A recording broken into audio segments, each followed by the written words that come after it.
Bom dia, boa tarde, boa noite, boa madrugada. Independente da hora que você está assistindo, seja muito bem-vindo. E comenta aí de qual cidade você está vendo essa história, porque hoje eu vou te contar um relato que vai mexer com o seu coração. A neblina da manhã ainda grudava no para-brisa quando o meu Scania desceu a serra rumo à ponte do Rio do Peixe. 3 anos. 3 anos desde que a Maria me deixou. Não por escolha dela, mas pelo câncer que decidiu ser mais forte que nosso amor. Desde então, a cabine virou minha casa e a estrada, meu jeito de respirar sem sentir o peito doer. Naquela manhã de quinta-feira, eu carregava adubo de Uberlândia para Goiânia. Rotina que me acalmava. Pegar a BR, acelerar no vazio, deixar o ronco do motor abafar os pensamentos que insistiam em me visitar. O cheiro de diesel misturado com poeira vermelha do cerrado já tinha virado meu perfume. As cigarras cantavam alto nas palmeiras que ladeavam a pista e o sol começava a esquentar a cabine. Eu tinha parado no último posto para tomar um café e comer um pão de açúcar. A atendente, uma mulher de uns 50 anos, olhou para mim com aquela cara de quem reconhece a solidão alheia. Bom dia, seu João. Como sempre, né? Café preto sem açúcar. É, dona Lúcia, como sempre. O senhor devia arrumar uma companhia. Essa vida de estrada sozinho não é vida. Sorri sem vontade e paguei a conta. Companhia. Se fosse fácil assim, a Maria tinha sido minha companhia por 22 anos. Conheci ela numa festa junina em Anápolis. Ela vendendo quentão numa barraquinha. Eu recém-chegado de viagem. Quando ela me ofereceu o copo com aquele sorriso que iluminava a festa inteira, eu soube que tinha encontrado meu lar. Casamos 6 meses depois. Ela tentou me acompanhar nas viagens algumas vezes, mas enjoava demais. Então ficava em casa, cuidando das plantas, esperando eu voltar com histórias da estrada. Todo final de semana era festa. Churrasco no quintal, ela contando das vizinhas, eu falando dos lugares que tinha passado. Quando o câncer apareceu, ela enfrentou como enfrentava tudo, de peito aberto, sem reclamar. João, ela me disse no último dia que conversamos direito, você não para de viver por minha causa. A estrada precisa de você e você precisa dela. Mas não era bem assim. Sem a Maria, a estrada tinha virado fuga. Eu dirigia para não pensar, carregava frete para não parar, dormia na boleia para não voltar para casa vazia. Os colegas de profissão começaram a se preocupar. Seu João tá muito magro, seu João não conversa mais, seu João virou sombra. Naquela manhã, eu vinha pensando em tudo isso quando a ponte apareceu à frente, uma estrutura de ferro e concreto que cortava o Rio do Peixe, meio velha, meio traída pelo tempo, mas firme. Eu já tinha passado por ali centenas de vezes. Sabia de cor cada curva da subida, cada buraco do asfalto, cada placa de advertência. Mas dessa vez, algo estava diferente. Um carro prata parado no acostamento, bem no meio da ponte. Porta aberta. Pisca-alerta ligado. E mais adiante, uma cena que fez meu sangue gelar nas veias. Era um homem alto, moreno, vestindo camisa social e calça jeans. Do jeito que ele se movia, parecia nervoso, olhando para os lados como quem não queria ser visto. Nas mãos dele, uma cadeira de rodas com uma jovem sentada. Ela era pequena, cabelos castanhos presos às pressas, vestindo uma blusa clara e um cobertor fino cobrindo as pernas. Mesmo de longe, eu podia ver o desespero no rosto dela. Eles estavam bem perto do parapeito da ponte. Ele segurava a cadeira pela barra de trás, balançando levemente, como se testasse o peso. Ela tentava se agarrar nos apoios de braço, a cabeça virando para trás para implorar alguma coisa que eu não conseguia ouvir. Meu pé encontrou o freio sozinho. O Scania começou a diminuir a velocidade, mas minha mente estava acelerada. O que diabo estava acontecendo ali? Por que aquele homem estava com ela tão perto da beira? Por que ela parecia tão apavorada? Foi quando ele fez o movimento. Levantou a cadeira a alguns centímetros do chão e empurrou para frente. A jovem gritou: Um grito que cortou o ar da manhã como uma lâmina. Não pensei duas vezes. Joguei o caminhão pro acostamento, liguei o pisca-alerta e saltei da cabine ainda com o motor roncando. "Ô irmão!" Gritei o mais alto que consegui. "Para com isso agora!" O homem se virou para mim, os olhos cheios de raiva e surpresa. Por um segundo ele hesitou. A jovem aproveitou para se agarrar melhor na cadeira, os nós dos dedos brancos de tanta força. "Sai fora, velho!" Ele gritou de volta.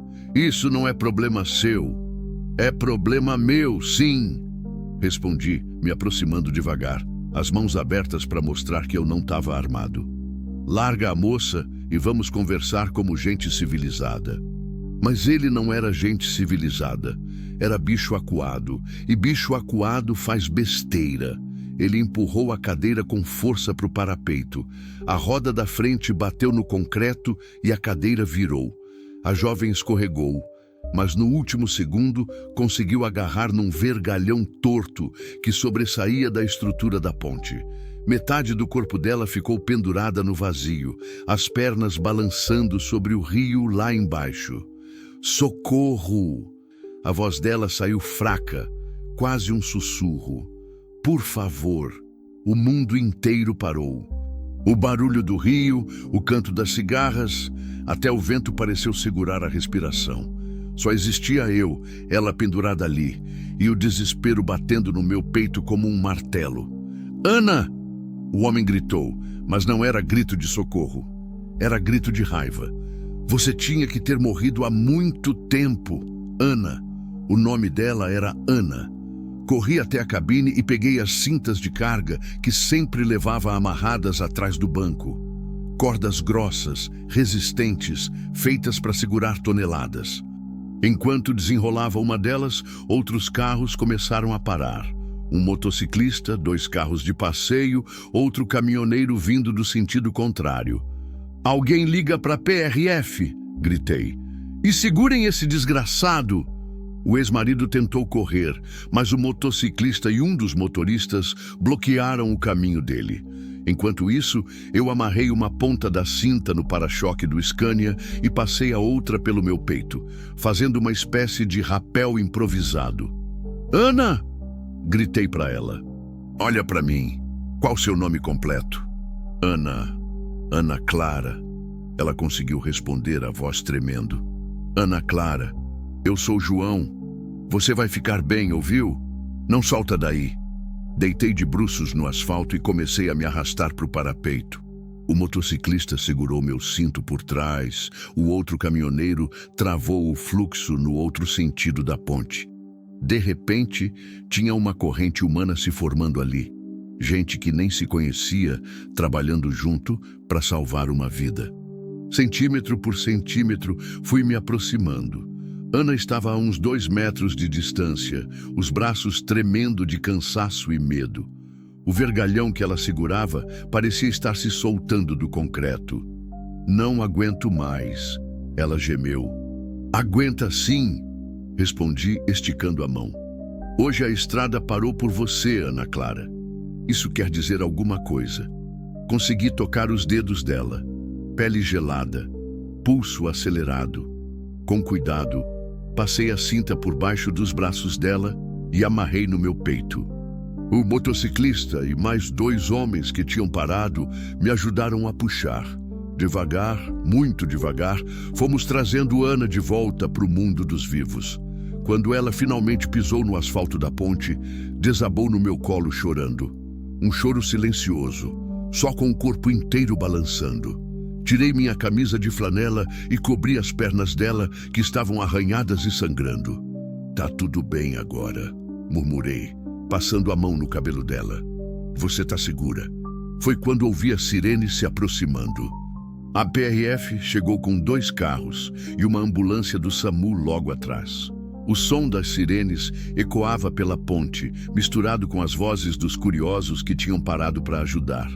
Ana ainda estava encostada no meu peito, respirando devagarzinho, como quem tinha corrido uma maratona. O ex-marido tentou inventar uma história na hora que viu os policiais. "Vocês não entenderam", ele começou a berrar. Ela estava tentando se jogar, eu estava tentando segurar. Esse caminhoneiro aqui atrapalhou tudo. Cala a boca, disse o motociclista que tinha me ajudado. A gente viu tudo. Você empurrou ela. Tenho filmado aqui no celular, completou uma senhora que tinha parado, desde a hora que esse desgraçado levantou a cadeira. A sargento da PRF, uma mulher de uns 40 anos com olhar firme, se aproximou de nós. Ana se encolheu mais no meu peito. Senhor, seu nome? Ela perguntou para mim. João Batista dos Santos, caminhoneiro. O senhor pode me contar o que aconteceu aqui? Relatei tudo. Como vi a cena, como tentei intervir, como ele empurrou a cadeira mesmo assim. Enquanto eu falava, Ana segurava minha mão com força, como se fosse se afogar se me soltasse. E a senhora? A sargento perguntou para Ana, se abaixando na altura dela. Como é seu nome? Ana Clara. Ana Clara Ferreira. Ela conseguiu responder, a voz ainda trêmula. Ele é seu marido, ex-marido. Eu tenho medida protetiva contra ele. A sargento trocou um olhar com o colega. Medida protetiva. Isso mudava tudo.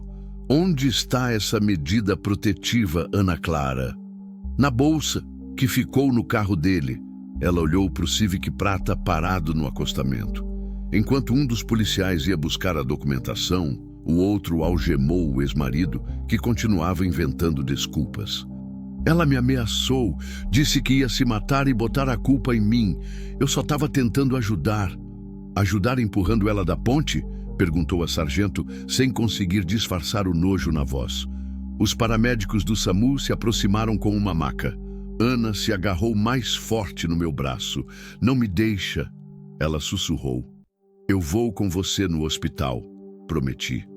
Não vou te deixar sozinha. No trajeto até o hospital de Anápolis, Ana foi me contando aos poucos sua história.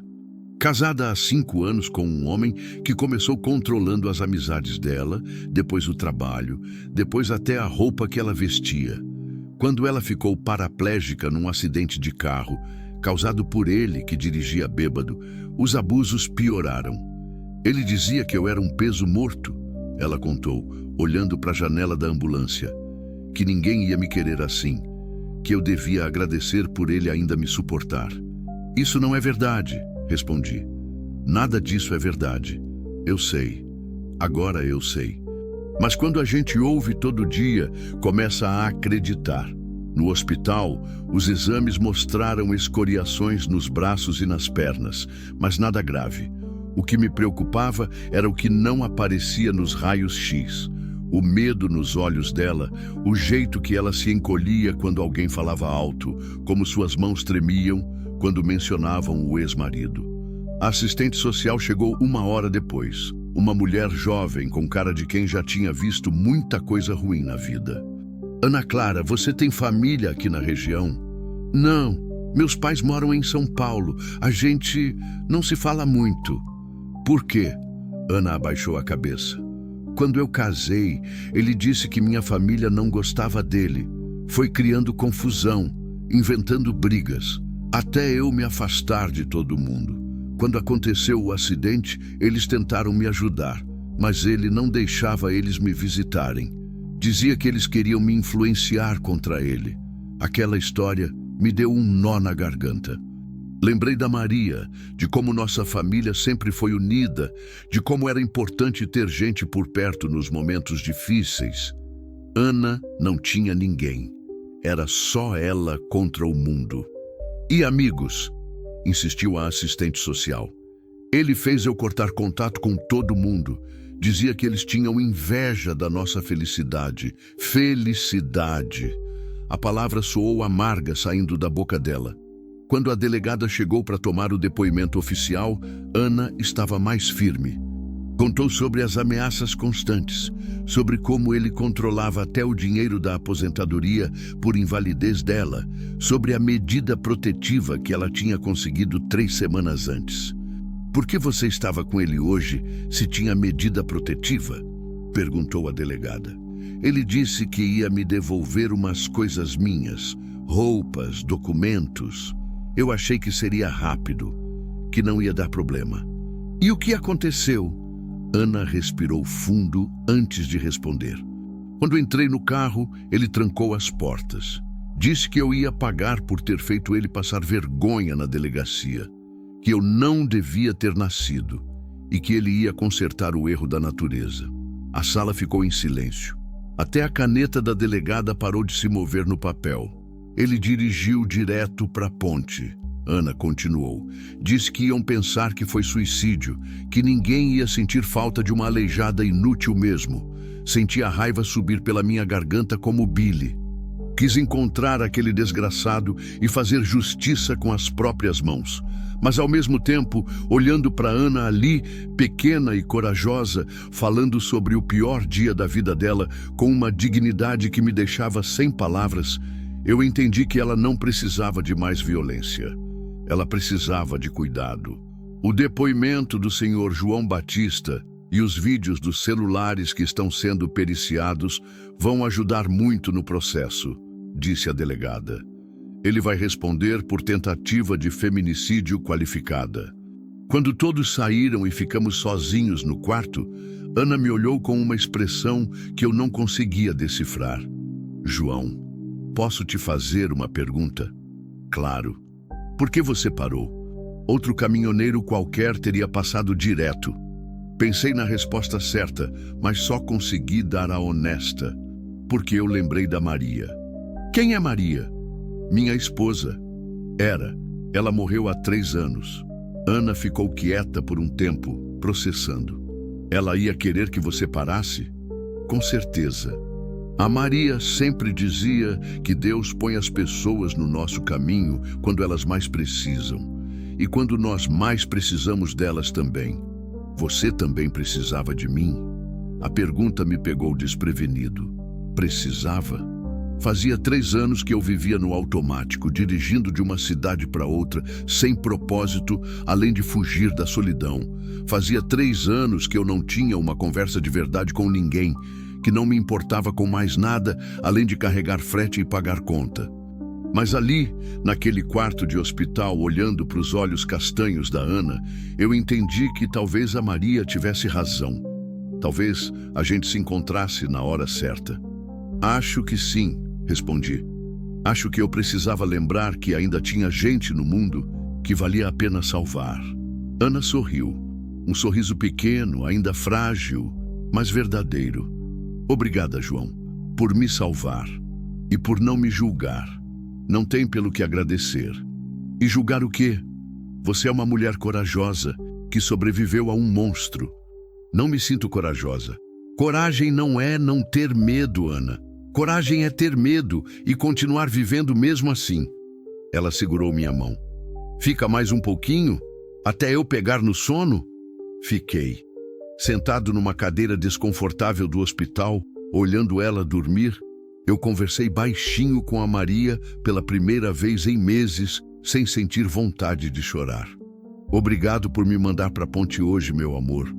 Acho que a gente salvou ela e acho que ela vai me ajudar a me salvar também. 3 dias depois, quando voltei ao hospital para visitar Ana, encontrei ela sentada na cadeira de rodas emprestada do hospital, olhando pela janela com uma expressão distante. O braço direito estava imobilizado. Ela tinha luxado o ombro quando se pendurou no vergalhão, mas os hematomas do rosto já estavam amarelando, sinal de que estava sarando. Bom dia! Cumprimentei batendo de leve na porta. João! O rosto dela se iluminou quando me viu. Eu achei que você não ia voltar. Promessa é promessa. Como você tá? Melhor. A assistente social conseguiu contato com meus pais. Eles vão vir me buscar amanhã. Deveria ser uma boa notícia, mas alguma coisa na voz dela me disse que não era. Você não parece animada. Ana suspirou e voltou a olhar pela janela. É complicado, João. Faz 5 anos que eu mal falo com eles. E agora vou chegar na casa deles assim, quebrada. Quebrada como? Sem nada. Sem casa, sem dinheiro, sem independência. Vou virar um fardo para eles também. Ana, você não é fardo para ninguém. Sou sim. Foi isso que ele me fez acreditar. E agora eu não sei mais como pensar diferente. Puxei uma cadeira e sentei na frente dela. Posso te contar uma coisa sobre a Maria? Claro. Quando ela ficou doente, no começo ela ficou revoltada. Dizia que eu devia arranjar outra mulher, que ela não queria me ver desperdiçando minha vida, cuidando de uma pessoa que ia morrer mesmo. Um dia, ela tentou até pedir divórcio. E o que você fez? Falei para ela que amor não é isso. Que quando a gente ama alguém, a gente não ama só a parte boa, a parte saudável, a parte fácil. A gente ama a pessoa inteira, com tudo que vem junto. E que cuidar de quem a gente ama não é sacrifício, é privilégio. Os olhos de Ana se encheram de lágrimas.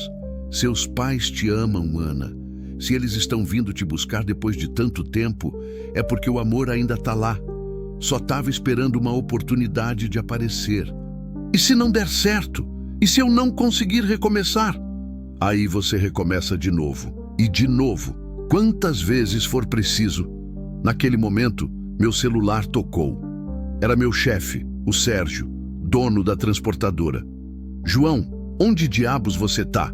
Tinha que ter entregado a carga ontem em Goiânia. Merda! Eu tinha esquecido completamente do frete. 3 dias no hospital, visitando Ana, e nem tinha lembrado do trabalho. Sérgio, me aconteceu uma emergência. Tive que ajudar uma pessoa. Mas emergência? Que tipo de emergência te faz sumir 3 dias sem dar satisfação?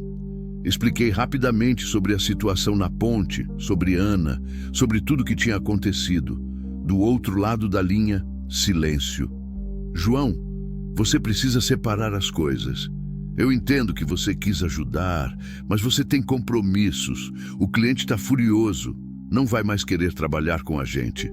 Sérgio, olha, você é um bom motorista, mas ultimamente está muito desligado. Falta nas entregas, não atende telefone. Acho melhor você tirar um tempo para colocar a cabeça no lugar. E desligou. Fiquei olhando para o celular, tentando processar. Em 3 dias, eu tinha salvado uma vida, encontrado um propósito que não sentia há anos e perdi meu emprego. Problemas? Ana perguntou. Acabei de ser demitido. Por minha causa? Não, por causa das minhas escolhas. E eu não me arrependo de nenhuma delas. Ana ficou quieta por um tempo. O que você vai fazer agora? Não sei. Mas primeiro vou garantir que você chegue bem na casa dos seus pais. João, você não precisa... Preciso, sim. A estrada me ensinou uma coisa. Quando a gente acha alguém que vale a pena, a gente não abandona no meio do caminho. Naquela tarde, enquanto Ana descansava, eu fui resolver as burocracias da minha vida. Peguei minha rescisão, organizei os papéis do caminhão, que era meu, comprado em parceria com a transportadora, e comecei a planejar os próximos passos. À noite, voltei ao hospital com um lanche e encontrei Ana conversando ao telefone. Pelo tom da voz, parecia ser uma conversa difícil. Mãe, eu entendo que vocês estão preocupados. Não, eu não quero vocês se sentindo obrigados. Eu sei que foi minha escolha me afastar. Ela desligou o telefone e me olhou com cara de cansada. Como foi? Minha mãe está com medo. Disse que eles não sabem como me ajudar, que não entendem nada sobre deficiência, sobre o que eu preciso, e que tem medo de fazer alguma coisa errada. É normal, todo mundo tem medo do desconhecido. Ela sugeriu que eu ficasse num lar para pessoas com deficiência. Disse que lá eu ia ter cuidado especializado. Senti um aperto no peito. E você? O que você quer? Eu quero ter uma vida normal, João. Quero trabalhar, estudar, ter minha casa, fazer minhas escolhas. Mas não sei se isso é possível. É possível, sim, só é mais difícil. Você fala como se soubesse.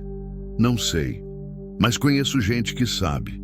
Passei a noite toda acordado, pesquisando na internet sobre vida independente para pessoas com deficiência. Li sobre adaptações residenciais, sobre tecnologias assistivas, sobre programas de capacitação profissional. Quanto mais eu lia, mais eu entendia que Ana tinha razão em querer independência. e mais eu entendia que ela ia precisar de ajuda para conseguir. No dia seguinte, os pais dela chegaram cedo. Um casal de uns 60 anos, ele baixinho e ela miúda, os dois com cara de quem não dormiu direito há uma semana. A mãe de Ana chorou quando a viu. O pai ficou parado na porta, sem saber o que fazer. "Filha", a mãe sussurrou, se ajoelhando perto da cadeira de rodas. "Perdão por não ter insistido mais. Perdão por ter deixado você sozinha. Não foi culpa de vocês, mãe." Ele era muito convincente. Mas a gente devia ter percebido. Devia ter forçado mais a barra. O pai de Ana finalmente se aproximou e segurou a mão da filha. "Vamos levar você para casa, princesa. Vamos cuidar de tudo." Foi então que Ana me apresentou. "Mãe, pai, esse é o João, o homem que salvou minha vida." A mãe dela me abraçou forte, chorando. "Obrigada", ela repetia. "Obrigada por não ter passado direto. Qualquer pai de família faria a mesma coisa", respondi. Não faria", disse o pai dela, me estendendo a mão. "O mundo tá cheio de gente que finge que não vê. Você viu." E agiu. Isso vale muito. Na hora da despedida, Ana me chamou num canto. "João, eu não sei como agradecer. Não precisa agradecer, mas eu quero te pedir uma coisa." "O que for? Me liga. Uma vez por semana, pelo menos. Quero saber como você tá, se tá precisando de alguma coisa. E se eu não conseguir dar conta? E se eu desistir? Aí você me liga também, pra gente encontrar um jeito de não desistir." Ela me abraçou. Um abraço apertado, demorado, que me fez lembrar dos abraços da Maria. Obrigada por me mostrar que ainda existe gente boa no mundo. Obrigada a você por me mostrar que ainda vale a pena salvar alguém." Eles partiram numa Saveiro adaptada que o pai dela tinha conseguido emprestado. Eu fiquei no estacionamento do hospital, olhando o carro sumir na curva, sentindo um vazio estranho no peito. Nos últimos 5 dias, eu tinha tido uma razão para acordar, um lugar para estar, alguém para cuidar. Agora, de volta à realidade, eu precisava descobrir o que fazer com a minha vida. Voltei para o meu caminhão e peguei a estrada sem destino certo. Pela primeira vez em 3 anos, a estrada não parecia um refúgio. Parecia só um lugar vazio para dirigir. Uma semana depois da despedida no hospital, eu ainda estava rodando sem destino certo, pegando fretes pequenos para não ficar parado. Tinha alugado uma vaga num pátio em Anápolis e estava vivendo praticamente dentro da cabine. Sem emprego fixo, sem casa para voltar, sem propósito claro. Eu me sentia como um fantasma dirigindo pelas estradas de Goiás. Foi numa dessas tardes, parado num posto na saída de Caldas Novas, que Ana me ligou pela primeira vez. "João", a voz dela soava distante, meio abafada. "Ana, como você tá? Como foi a viagem?" "A viagem foi boa, mas..." Ela hesitou. "Posso falar com você? Preciso desabafar com alguém." "Claro, fala." "Não por telefone, você podia vir aqui? Sei que é longe, mas..." "Onde você tá?" "Jaú, interior de São Paulo. É umas 5 horas daqui de Anápolis. Não pensei 2 vezes." "Manda o endereço. Eu chego amanhã de manhã." A casa dos pais da Ana ficava num bairro residencial antigo, dessas casas dos anos 70, com portão de ferro e jardim na frente. Quando toquei a campainha, foi ela mesma quem veio atender, numa cadeira de rodas emprestada que parecia pequena demais para ela. "João!" O rosto dela se iluminou. "Você veio mesmo. Disse que vinha." Ela me levou para um quintal nos fundos da casa, onde tinha uma mesa de plástico embaixo de uma jabuticabeira. A mãe dela apareceu com café e biscoito, cumprimentou educadamente, mas percebi que ela me olhava com uma certa desconfiança. "Como estão as coisas?" Perguntei quando ficamos sozinhos. Ana suspirou. "Difícil, João. Muito difícil." "Por quê?" "Meus pais são ótimas pessoas, mas eles não sabem o que fazer comigo." A casa não tem rampa, o banheiro é pequeno, minha mãe quer fazer tudo por mim e meu pai fica constrangido quando precisa me ajudar com alguma coisa mais íntima. E você? Como está se sentindo? Inútil.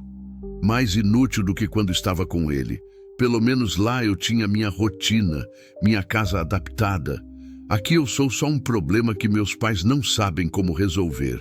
Olhei para casa, para o quintal sem acessibilidade, para a situação toda. Ana tinha razão. Por mais que o amor estivesse lá, a estrutura não estava. Você já conversou com eles sobre isso? Tentei. Minha mãe fica na defensiva. Diz que eles estão fazendo o melhor possível. Meu pai sugeriu procurar um lugar especializado. E eu não sei mais o que pensar. O que você quer, Ana? De verdade? Ela ficou quieta por um tempo, olhando as folhas da jabuticabeira balançando no vento. Eu quero voltar a estudar. Quero terminar minha faculdade de psicologia, que eu larguei quando casei. Quero trabalhar, ter minha casa, minha vida. Quero ser independente. Então, vamos encontrar um jeito. Como? Não sei ainda. Mas vamos encontrar. Passei o resto do dia na casa dela, conhecendo melhor os pais. O seu Antônio trabalhava numa loja de materiais de construção há 30 anos, aposentado há pouco. A dona Lourdes era professora primária aposentada. Gente boa, trabalhadora, mas completamente perdida sobre como lidar com a nova realidade da filha. Não é má vontade nossa, o seu Antônio me confessou quando estávamos sozinhos no quintal. É que a gente não sabe por onde começar. A casa precisa de reforma, ela precisa de uma cadeira melhor, de fisioterapia. E nossa aposentadoria mal dá pra gente viver. E ela tem alguma renda? Tem uma aposentadoria por invalidez, mas é pouco. E ela tá falando em voltar a estudar. Como é que uma pessoa numa cadeira de rodas vai estudar? A pergunta dele não era preconceituosa. Era genuína. Eles simplesmente não sabiam que era possível. Seu Antônio, hoje em dia tem faculdade à distância, tem transporte adaptado, tem tudo. Ana pode sim estudar, trabalhar, ter uma vida normal. Mas como? Vou descobrir. E vou ajudar vocês a descobrir também. Naquela noite, dormi no sofá da sala, que era mais confortável que a cabine do caminhão, e passei a madrugada toda pesquisando no celular. Programas governamentais de acessibilidade, faculdades com EAD em psicologia, organizações que ajudavam pessoas com deficiência, tudo o que conseguia encontrar. No dia seguinte, apresentei para a família uma lista de possibilidades. O INSS tinha um programa de auxílio para adaptação residencial. A APAE da cidade oferecia acompanhamento psicológico e orientação para famílias. Tinha 3 faculdades na região que ofereciam psicologia à distância com polos de apoio acessíveis. Isso tudo existe mesmo? Perguntou a dona Lourdes. Existe, só precisa correr atrás. E quem vai correr atrás? Perguntou Ana. Vocês trabalham? Não tem tempo para ficar me levando de um lado para o outro. Foi aí que eu tive a ideia. Eu vou. Como assim? Eu estou desempregado mesmo, tenho meu caminhão, tenho tempo e conheço estrada que nem a palma da minha mão. Posso te ajudar a resolver essas coisas. João, você não pode parar sua vida por minha causa. Não estou parando minha vida. Estou começando ela de novo. A mãe de Ana me olhou com aquela cara desconfiada de novo. E o que o senhor ganha com isso? A pergunta me pegou desprevenido. O que eu ganhava mesmo? Pensei na resposta certa, na resposta que eles queriam ouvir, mas decidi dar a verdadeira. Ganho um propósito. Faz 3 anos que eu dirijo sem saber para quê. Agora eu sei, mas nós não temos como pagar o senhor. Dona Lourdes, eu não quero pagamento. Quero ajudar. É diferente. Ana olhou para os pais, depois para mim. Vocês deixariam? O seu Antônio e a dona Lourdes trocaram um olhar. Daqueles olhares de casal que conversa sem falar nada. A gente precisa conversar, disse a dona Lourdes. Claro, vou dar uma volta pela cidade, conheço e volto daqui a pouco.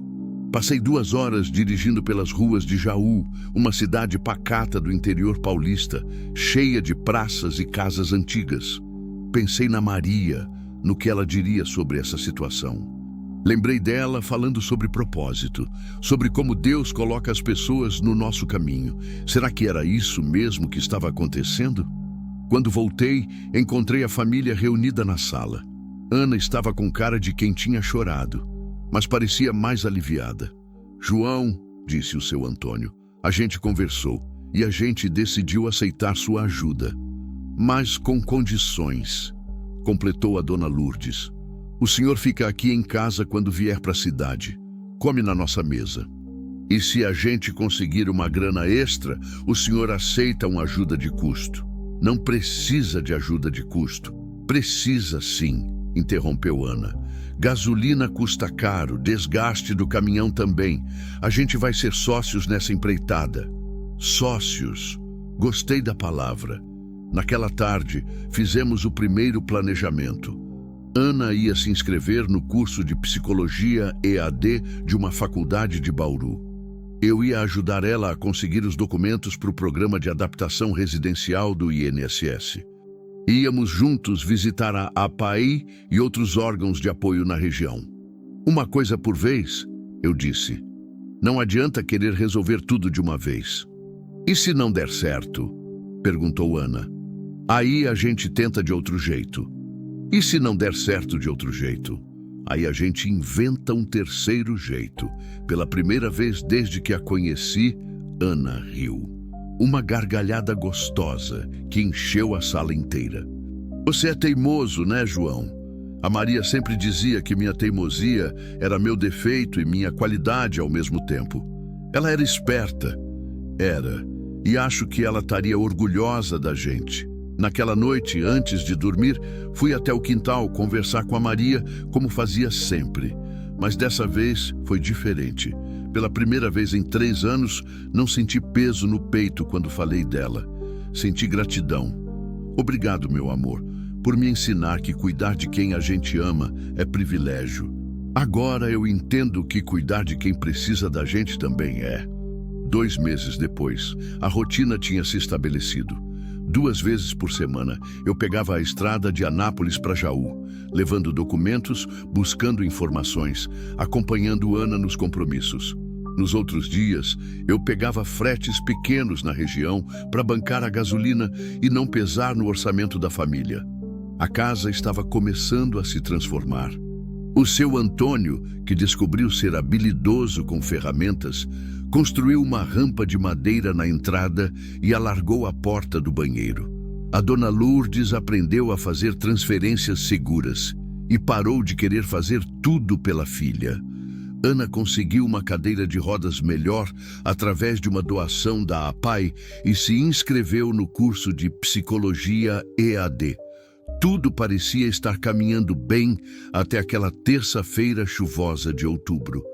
Eu estava voltando de um frete em Bauru quando Ana me ligou, a voz trêmula de medo. João, ele tá aqui. Quem? Ele, meu ex-marido. Tá na frente de casa, dentro do carro. Meu sangue gelou. Ele deveria estar preso. Como assim ele tá aí? Cadê a polícia? A gente já ligou. Disseram que vão mandar uma viatura, mas vai demorar. João, ele tá batendo no vidro do carro, fazendo gestos para mim. Meus pais estão apavorados. Tranca tudo, porta, janela, tudo. E não chega perto de lugar que ele possa te ver.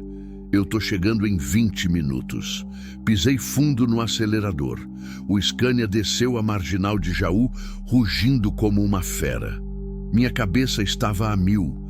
Como ele tinha saído da cadeia? Como tinha descoberto onde Ana estava? O que ele queria? Quando cheguei na rua, vi o Civic prata parado em frente à casa. Ele estava do lado de fora do carro agora, andando de um lado para o outro na calçada, claramente alterado. Quando me viu chegando com o caminhão, seus olhos se arregalaram. Parei o Scania atravessado na rua, ocupando as 2 faixas, e desci. Ele veio caminhando na minha direção com aquela cara de desafiante que eu lembrava bem da ponte. Você de novo? Caminhoneiro de merda, ele gritou. Não devia ter se metido na minha vida. E você não devia estar aqui. Deveria estar preso. Liberdade condicional. E vim buscar o que é meu. Ana não é sua. Nunca foi. Ela é minha mulher. E ninguém vai me impedir de levar ela de volta. Foi quando percebi que ele estava com a mão direita escondida atrás das costas. Instinto de estrada. Sempre observar as mãos. O que você tem aí atrás? Nada que te interesse, velho. Mas eu vi o brilho do metal quando ele se moveu. Faca ou alguma coisa pior. Escuta aqui. Falei dando um passo para trás e mantendo as mãos abertas. Você está violando uma medida protetiva. A polícia já está vindo. É melhor você ir embora agora. Eu não vou a lugar nenhum sem ela. Ele começou a caminhar em direção ao portão da casa. Não podia deixar isso acontecer. Ana estava ali dentro, vulnerável, dependendo de mim para protegê-la. Se você passar desse portão, eu vou te parar. Vai me parar como, velho? Você já está com um pé na cova. Do jeito que for preciso. Ele parou e me encarou. Tinha ódio nos olhos dele, mas também desespero. Um homem acostumado a controlar tudo, vendo seu mundo desmoronar. Mas sabe qual é o seu problema, caminhoneiro? Você acha que é herói, mas você não salvou ninguém naquela ponte, só adiou o inevitável. O inevitável? Ela vai morrer. Hoje, amanhã, daqui a 1 ano. Ela vai morrer porque não presta para nada. E quando isso acontecer, a culpa vai ser sua por ter atrapalhado o destino. A raiva que senti naquele momento foi diferente de qualquer coisa que eu já tinha sentido na vida. Não era só raiva, era asco. Nojo profundo de estar dividindo o mesmo ar com aquela criatura.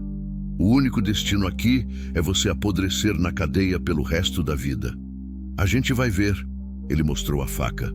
Uma lâmina de uns 15 centímetros, daquelas de açougue. E começou a andar em direção ao portão. Não pensei, agi. Peguei a chave de roda que sempre levava no cinto e parti para cima dele. Não para machucar, mas para desarmar. Ele veio com a faca na minha direção, mas eu consegui desviar e acertar o pulso dele com a chave de roda. A faca voou longe. Ele tentou me derrubar, mas eu tinha 20 quilos a mais e 3 anos de raiva acumulada.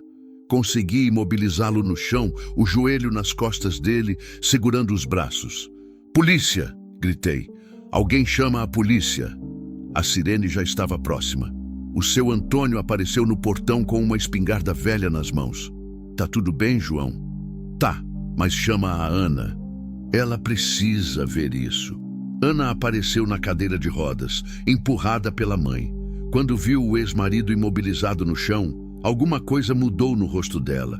Não era mais medo, era alívio. "Você nunca mais vai me ameaçar," ela disse, a voz firme. "Nunca mais vai botar a mão em mim. Nunca mais vai me fazer acreditar que eu não valho nada." "Ana," ele tentou falar, mas ela o interrompeu. "Não. Agora quem fala sou eu. Você me destruiu por anos. Me fez acreditar que eu era um peso morto. Mas eu não sou. Eu sou uma mulher forte, que sobreviveu a você. E agora eu vou ser feliz, apesar de você." A polícia chegou naquele momento. 2 carros, 4 policiais. Eles prenderam o ex-marido em flagrante por violação de medida protetiva, porte de arma branca e ameaça. Dessa vez, não ia ter liberdade condicional. Quando levaram ele embora, Ana me chamou num canto. "João, obrigada, de novo. Não precisa agradecer." "Preciso sim. Você me salvou 2 vezes. E hoje foi diferente." "Por quê?" "Porque hoje eu me senti forte, protegida, como se eu tivesse família de verdade pela primeira vez na vida. A palavra família me pegou de surpresa. Família. Fazia 3 anos que eu não me sentia parte de uma família." "Ana, deixa eu terminar. Esses 2 meses vendo você ir e vir me ajudando, cuidando de mim e dos meus pais. Isso é amor, João.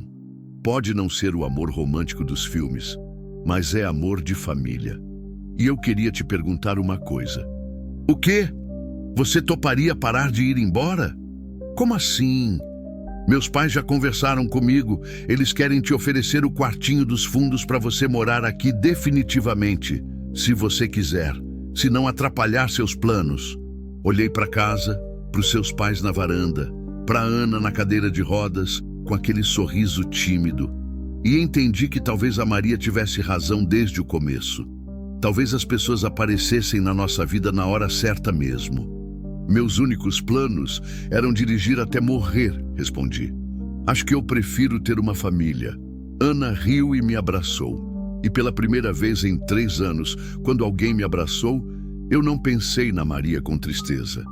Pensei nela com gratidão por ter me ensinado que amor é cuidado e que cuidado pode vir de muitas formas diferentes. Naquela noite, liguei para o seu Sérgio da transportadora e vendi minha parte no negócio. Com o dinheiro, ia ajudar a terminar as adaptações da casa e começar uma vida nova. Caminhoneiro aposentado aos 45 anos. Não por dinheiro, mas por amor. 6 meses depois de me mudar definitivamente para Jaú, a vida tinha ganhado uma rotina que eu não sabia que precisava.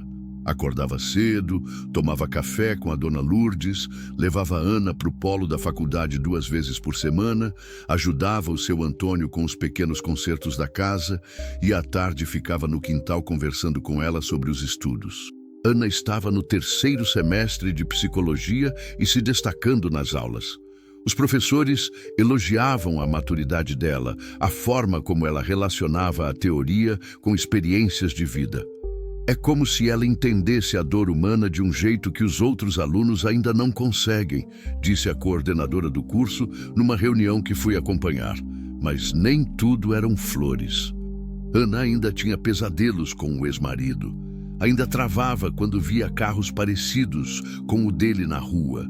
Ainda se encolhia quando alguém falava alto demais. A terapia com a psicóloga da APAE estava ajudando, mas algumas feridas demoram para cicatrizar. Eu também estava fazendo terapia. Descobri que 3 anos fugindo da dor na estrada tinham deixado algumas questões mal resolvidas. A culpa por não ter percebido o câncer da Maria mais cedo, a raiva por ter perdido ela tão nova, a sensação de que eu tinha desperdiçado nossos últimos meses juntos, trabalhando demais, ao invés de ficar mais tempo ao lado dela. João, disse a psicóloga numa sessão, você acha que a Maria gostaria de saber que você parou de viver quando ela morreu? A pergunta me fez chorar pela primeira vez em 3 anos. Chorar de verdade, não aquele choro seco e raivoso que eu fazia sozinho na cabine do caminhão. Chorar liberando, curando. Ela ia ficar brava comigo, respondi entre os soluços. Ia dizer que eu sou teimoso demais para minha própria felicidade. E ela estaria certa? Estaria. Foi nessa época que Ana me fez uma proposta que mudaria tudo. João, lembra daquela oficina de adaptações veiculares que você queria abrir com a Maria? Lembro. E se a gente retomasse a ideia? Estávamos no quintal, numa tarde de sábado. Ana estava estudando para uma prova de psicologia do desenvolvimento. Eu estava lendo um livro sobre luto que a psicóloga tinha me recomendado. Como assim retomar? Ué, você entende de caminhão, eu estou aprendendo sobre comportamento humano. A gente podia montar alguma coisa voltada para a reabilitação de pessoas com deficiência. Não só adaptação de veículos, mas orientação para famílias, apoio psicológico, essas coisas. A ideia me animou na hora, mas também me assustou. Ana, isso é coisa séria. Precisa de dinheiro, de registro, de conhecimento técnico. Precisa. E a gente pode conseguir tudo isso, devagarzinho, sem pressa. Você está falando sério? Estou. Sabe por quê? Porque eu quero que outras pessoas passem pelo que eu passei, mas tenham o que eu tive. O que você teve? Alguém que não desistiu. Alguém que parou o caminhão na hora certa. A ideia foi ganhando forma nas semanas seguintes. Pesquisamos sobre microempreendedorismo social, sobre parcerias com órgãos públicos, sobre financiamentos para projetos de inclusão. Ana usou um trabalho da faculdade para desenvolver o projeto social. Eu usei minha experiência de estrada para pensar na parte logística. Recomeço sobre Rodas foi o nome que escolhemos. Um projeto que ofereceria adaptação veicular, orientação familiar e acompanhamento psicológico para pessoas com deficiência e suas famílias. O seu Antônio topou ceder a garagem dos fundos para ser nossa primeira sede. A dona Lourdes se ofereceu para cuidar da parte administrativa. A APAE e a prefeitura se interessaram em fazer parceria. Tudo estava caminhando bem até a manhã em que Ana acordou diferente. João, preciso te contar uma coisa. Ela disse no café da manhã, mexendo o leite com açúcar sem parar. Fala. Ontem de noite eu sonhei com ele de novo. Mas dessa vez foi diferente. Como diferente? No sonho eu não estava com medo. E quando ele tentou me empurrar da ponte, eu segurei na mão dele e empurrei ele também. Parei de comer e olhei para ela. E aí? Aí eu acordei. E entendi que eu não preciso mais ter medo dele. Que ele não tem mais poder sobre mim. Isso é bom, Ana. É, mas também entendi outra coisa. O quê? Que eu não posso deixar meu passado definir meu futuro para sempre. E que você também não pode. Não entendi onde ela queria chegar. O que você quer dizer? Ana respirou fundo. João, você me salvou, me acolheu, me ajudou a reconstruir minha vida. Mas tem uma coisa que você ainda não fez. O quê? Você ainda não se perdoou. Perdoou por quê? Por estar vivo quando a Maria morreu. Por estar aqui comigo quando ela não tá. Por estar feliz de novo. A frase me acertou como um murro no estômago. Ana tinha razão. No fundo, eu ainda me sentia culpado por cada momento de alegria, por cada risada, por cada dia que eu vivia e a Maria não. Ana? João, posso te fazer uma pergunta? Você acha que a Maria gostaria de saber que você encontrou uma nova família? Que você tem um novo propósito? Que você salvou uma pessoa e que essa pessoa te ajudou a se salvar também? Os olhos me encheram de lágrimas. Ela ia ficar feliz. Então por que você não fica? Naquela tarde, pela primeira vez em 3 anos, eu fui no cemitério onde a Maria estava enterrada. Ana quis ir comigo. Levamos flores, cravos brancos, que eram os preferidos dela. Oi, meu amor, falei para a lápide, com Ana do meu lado. Trouxe uma pessoa especial para você conhecer. Essa é a Ana Clara, a moça que me ensinou que cuidar de quem a gente ama inclui cuidar da gente mesmo. Ana ficou quieta, respeitando o meu momento. Maria, eu queria te pedir desculpas. Desculpas por ter demorado tanto para entender o que você tentou me ensinar. Que amor não é posse, que cuidar não é sacrifício, que viver não é traição. O vento balançou as folhas da árvore em cima de nós, e eu levei isso como resposta. E queria te agradecer também, por ter me preparado para cuidar da Ana, por ter me ensinado que família não é só sangue, é escolha, é presença, é amor em ação. Quando saímos do cemitério, Ana segurou minha mão. Como você tá? Bem. Pela primeira vez em 3 anos eu tô bem de verdade. E agora? Agora a gente vai mudar o mundo, uma adaptação de cada vez. Naquela noite comemoramos com um churrasco no quintal.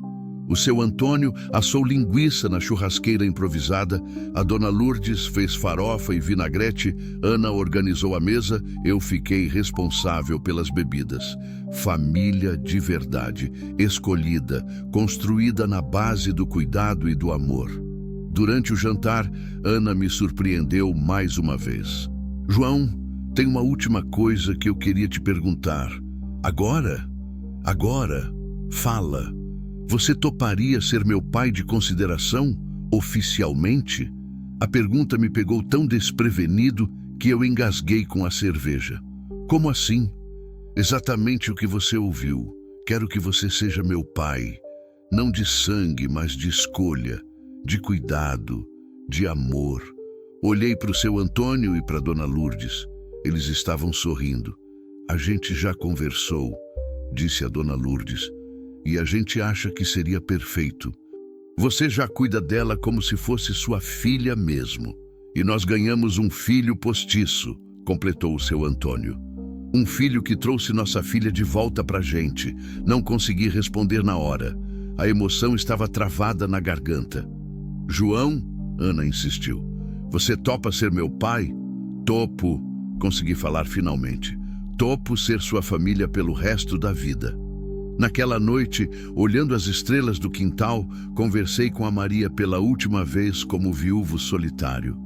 A partir do dia seguinte, eu seria pai de consideração, sócio de uma empresa social e membro de uma família que eu tinha ajudado a construir.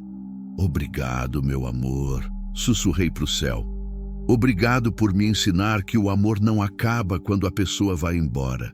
Ele se transforma. E hoje ele virou família nova, propósito novo, vida nova. O vento balançou as folhas da jabuticabeira e eu sorri. Era a Maria dizendo que estava orgulhosa. 2 anos depois, o Recomeço sobre Rodas tinha se tornado referência na região. Já tínhamos adaptado mais de 50 veículos, acompanhado 100 famílias e ajudado dezenas de pessoas com deficiência a reconquistarem sua independência. Ana tinha se formado em psicologia com louvor e conseguido registro no CRP. Eu tinha feito um curso técnico em adaptações veiculares e me especializado em acessibilidade. A empresa funcionava numa sede própria, que conseguimos comprar com um financiamento social do BNDES. Tinha oficina, sala de atendimento psicológico, espaço para reuniões familiares e até uma pequena área de convivência onde as pessoas podiam tomar café e trocar experiências. Ana atendia 3 dias por semana, como psicóloga especializada em reabilitação. Eu cuidava da parte técnica e das visitas domiciliares. O seu Antônio tinha virado nosso supervisor de obras. A dona Lourdes cuidava da administração. Família trabalhando junta. Mas a manhã de sexta-feira que mudou tudo começou com uma ligação inesperada. Recomeço sobre Rodas, bom dia.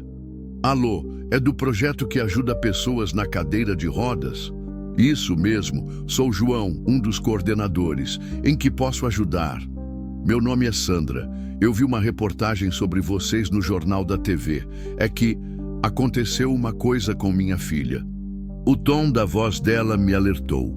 Era o mesmo tom de desespero que eu lembrava da voz de Ana quando ela me ligou aquela primeira vez. O que aconteceu? Minha filha tem 19 anos. Ficou tetraplégica num acidente de moto há 6 meses.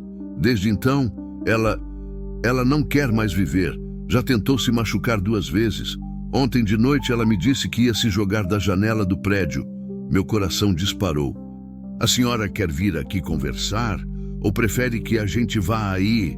Vocês podem vir aqui. Ela não sai de casa. Não quer ver ninguém. Claro.